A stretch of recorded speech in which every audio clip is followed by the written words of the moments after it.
20 times, 20 jogadores. Mas afinal, quem realmente foi o dono de cada clube no Brasileirão 2026? A gente vai começar pelo último colocado e subir até o líder. E pode ter certeza, alguns nomes dessa lista vão te surpreender.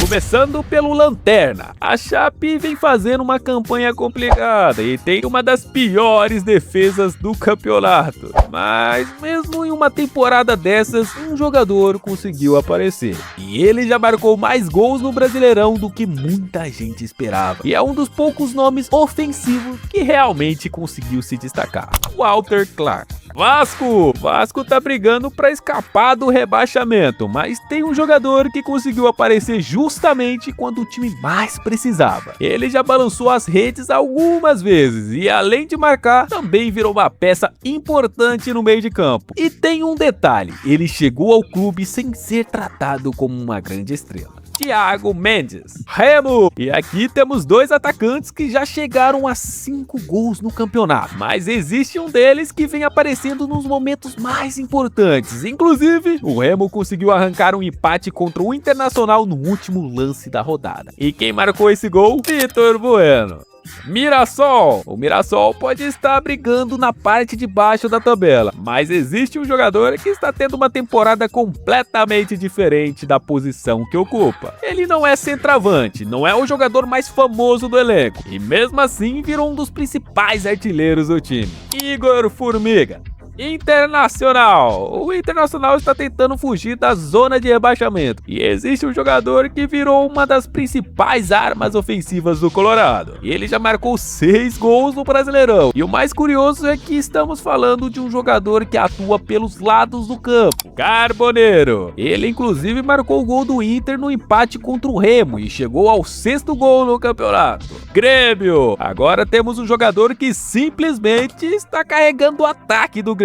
Enquanto o clube luta na parte de baixo da tabela, ele está brigando entre os principais artilheiros do Brasileirão. E não é por pouco, são 10 gols no campeonato. O terceiro maior número entre os jogadores até aqui. O dono do Grêmio é Carlos Vinícius. Santos, aqui a escolha fica complicada, porque esse time tem 2 nomes gigantes, um deles é Gabigol, o outro, bom, você já sabe, mas mesmo depois de passar por problemas físicos, o camisa 10 voltou a ser decisivo. Contra o Vasco, por exemplo, ele participou diretamente dos 3 gols do Santos, e depois da partida até o Gabigol chamou o cara de gênio. Bom, eu preciso mesmo falar? Neymar Júnior. São Paulo. Bom, no São Paulo temos 2 atacantes que praticamente dividem o protagonismo, Caleri e Luciano, mas existe um detalhe que pesa muito nessa escolha. Caleri já chegou aos 7 gols no Brasileirão e continua sendo um dos principais nomes ofensivos do time, e acabou de renovar o contrato com o São Paulo até 2028. Bom, Caleri, né? Vitória! Agora chegamos a um time que tá longe de fazer uma campanha tranquila, mas existe um atacante que está fazendo a sua parte, viu? Ele já chegou aos 5 gols no Brasileirão e é justamente um dos jogadores que mais aparece quando o Vitória precisa colocar a bola na rede. René.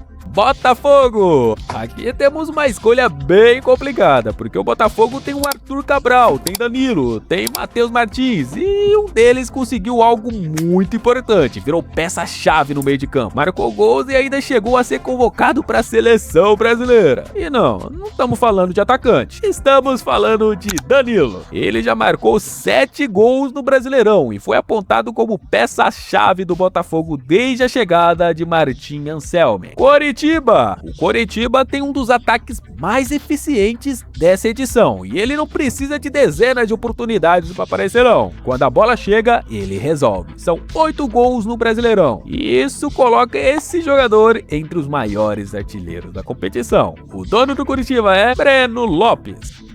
Corinthians, agora vem um dos casos mais interessantes. O Corinthians não está entre os melhores ataques do campeonato, mas tem um jogador que aparece muito mais na criação do que os números de gols podem sugerir. Ele é responsável por boa parte das bolas que chegam aos atacantes, e quando tá inspirado, o Corinthians muda completamente. Rodrigo Garro.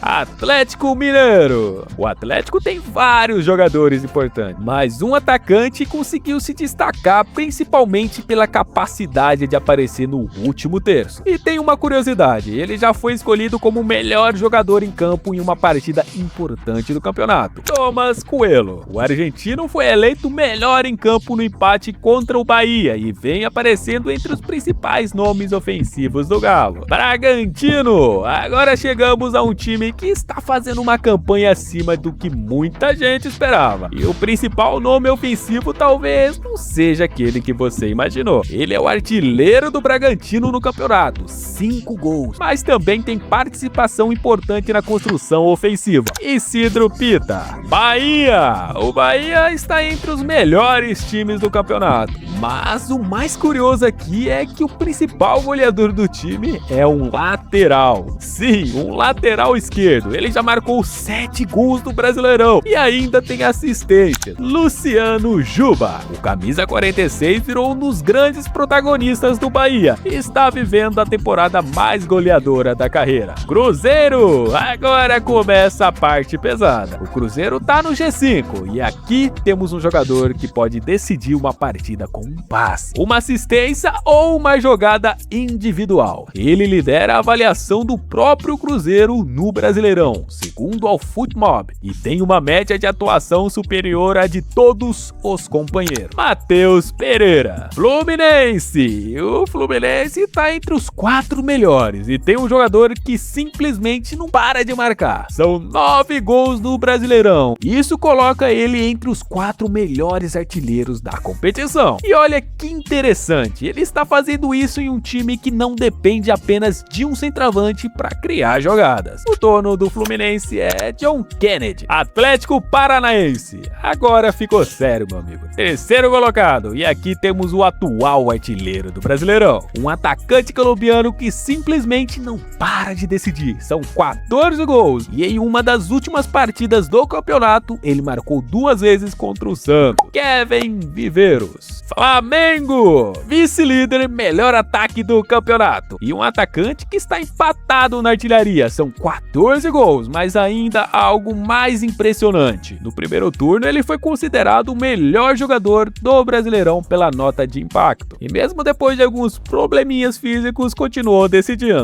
Pedro. Ele inclusive foi eleito o jogador do mês do Brasileirão em abril, depois de marcar 5 gols e dar uma assistência em apenas 5 partidas. Palmeiras. E finalmente o líder do Brasileirão. 48 pontos, 14 vitórias e uma das melhores campanhas do campeonato. Só que aqui existe uma pegadinha, porque o Palmeiras tem vários candidatos. Flaco Lopes já marcou 6, Vitor Roque também aparece, Gustavo Gomes é fundamental. Mas existe um jogador que talvez seja o mais importante para fazer esse time funcionar. E ele não é o artilheiro, mas é o principal garçom e já soma 10 assistências na temporada. E foi justamente a ausência dele que virou uma grande preocupação para o Palmeiras antes de uma decisão pela Libertadores. Andreas Pereira. E talvez essa seja a escolha mais polêmica da lista. Mas é justamente isso que deixa o vídeo interessante, porque agora eu quero saber de você. Quem foi o verdadeiro dono do seu time? E principalmente, quem foi o melhor jogador do Brasileirão de 2026 até aqui? Comenta o nome aqui embaixo. E se você discordou de alguma escolha, melhor ainda, porque é aqui que começa a discussão. Comenta tudo aqui embaixo e não se esqueça de se inscrever no canal e dar o like. Eu vou ficando por aqui, até o próximo vídeo. Tchau!